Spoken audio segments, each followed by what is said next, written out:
Hello, my friends. Tom Gullerman here, and I'm going to have a special guest on the show today, Slippery Bill Mantis Gates. But first, I want to have an introduction here of what we'll be discussing. Come in now. Weather control.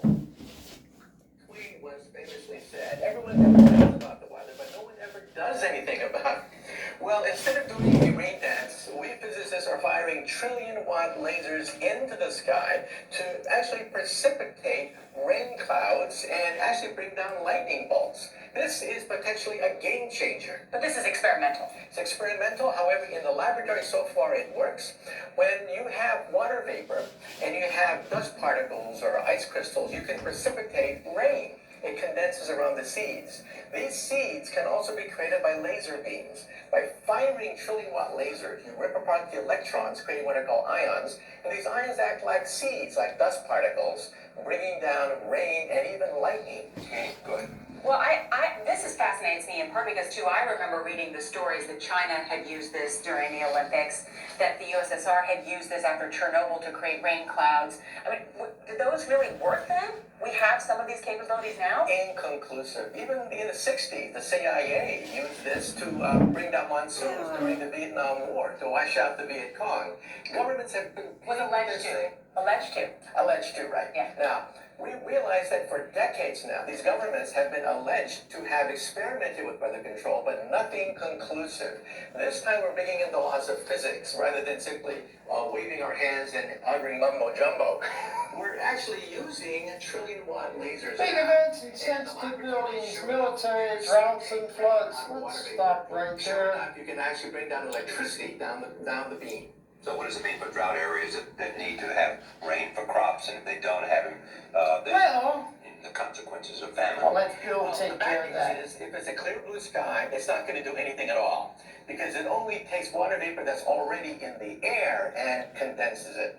However, for floods, for agriculture, farmers, for people planning wedding parties, football games, you name it, outdoor events and agriculture and flooding and even hurricanes, all of them could be subject to weather modification. Incredibly interesting, Professor Michio Kaku. Thank you so much. Okay, we have a special guest, like I said, Tom Glubstein here, and we have a special guest on the show. Bill, come on the show, Bill. Thank you very much, Tom. Thank you very much. Tell us what you got. Well, it's about the lasers he was talking about, and we have been having floods and increasing droughts also that people aren't really speaking of. Now, with certain amounts of humidity, I can actually stop the Sounds like droughts. you got a lot of good ideas, Bill. Yes, I have many ideas. Plan A, B, and C, D, E for excellent ideas will be coming along. But I need people's help and cooperation. And what about Professor D.K. and Associates? Do you think they can be of any help? I really do. After all, Professor D.K. has been working in the sky for decades. Yes, he has. I heard you had some things to do with it. That's why I'm asking. Well, at Harvard, he was into the solar geoengineering for a long time, and he's been doing a lot of experimenting and teaching the students, too. Not that it matters, but was the professor on the island also at any time? We talked about it at dinner before. He never... Just had dinners with him. Yes, only dinners at the professor. Right. That's okay. You don't have to explain yourself any further, Bill. No, How will you use... I guess you're going to laser beams. Laser beams. Yes, laser beams will be very highly effective immediate reactions to the sky, which can do things quickly if we need it to be done quickly.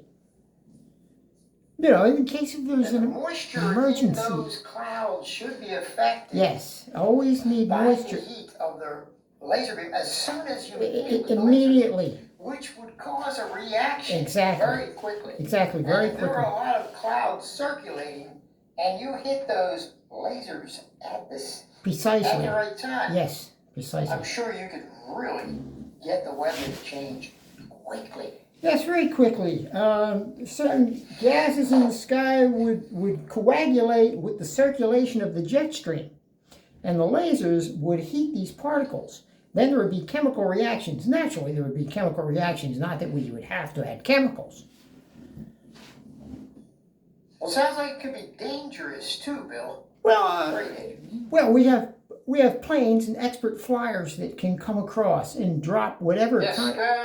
yes, some of the risks we have to take. Yes, but they're very, very trained, highly trained flight engineers and pilots. But at the same time, you'd be profiting from it, right? So, Well, we need to keep it going. To keep it going, because if we have an emergency, we'll be prepared. We need to be prepared. I've been saying this for about 12 years now. The sky needs to be taken care of, because if we let this go on too long, we could be in big trouble within 5 years, if we even have that much time. And you will also be running sounds out. a little dangerous too, though. You'll be Bill. running out of this too shortly if the drought continues, because we won't be able to water the trees. That's why I need to start the rain up again. No, I need to start the rain up again with the lasers. I know you're. We'll bring the water in from the ocean. We can drop so much water from planes. Yes. And then the moisture, as it evaporates, we can manipulate the jet stream to push the moisture into the areas we need. Hit it with a laser beam, as Kaku was talking about. Well, he's been considered nuts now, too. Now, Cuckoo Cocteau is nuts now. They pushed him into the back of the scientific wagon. I'm sure your program has been tested a lot more. Well, we do it in the laboratory, and You're probably really advanced now. well, some of the cities that aren't, towns that are out in the outskirts, we have practiced and But with the meatless hand manipulated the mealworms don't really. Well, we the needed mealworms rain. haven't escaped. Well, they need rain They too. cause damage to the natural crops. Yes. And, Well, that's why I've developed a hybrid species. They can keep reproducing. If the other ones die, then we can eat those and we grind them into burgers, if it's needed. We wouldn't. Then you can add them to soups too. When they're dry, they inflate the water. When they're dehydrated, absorb it, and then you can make soup out of the mealworms. And if that's all you got, so you could cause floods. well, When then there's droughts. yeah, if it didn't work out. right, then you wouldn't need as many mealworms, because you'd have water and you'd have more plants. A hurricane? I thought you said you were supposed to do the opposite. Well, You were supposed to weaken the hurricane. yes, but if there was an accident, we would have to learn how to be prepared for the accident by making the accident first. You see? And you'd still own all the land, though, wouldn't you? Like, if something went wrong, you could rebuild. Well, we'd have a backup plan then, because if I own the land, I'll take full responsibility of the land. So if we put in Well, I think you're. into the plan. Something tells me that you're in this for yourself, Bill. Well, I'm a philanthropist. I would never. Seems a bit arrogant, Bill. I would never. Think you Nothing can do all outside. this. I would Save never. humanity. My goal is to save humanity, to bring us all together. These times of emergency, we must be prepared. And I don't care what Dr. Tony but somebody Elf is needs to doing make with the rules, it. and I'm here. Dr. Tony Elf. No, Dr. Tony Elf Not is. this time, Bill. He has the graphs on how this must be done. Bill, people are just not. Dr. Tony Elf and Professor DK have the statistics to go along with what I'm doing. They don't trust you, Bill. That's all No, it is. Let's they make have bullshit it. spread. We have it all on graphs. You get. I'm out of here, Bill. That's it. This is your third strike on the show. You're out. Oh, no. Oh, yeah? Last time on the show. Get you back. Mr. Cooper, I'm outta here. Got in here now to fix the weather for us. Not you. Don't trust you. It's the last time I'm on the show. Dr. Glubstein. Tom. What the hell?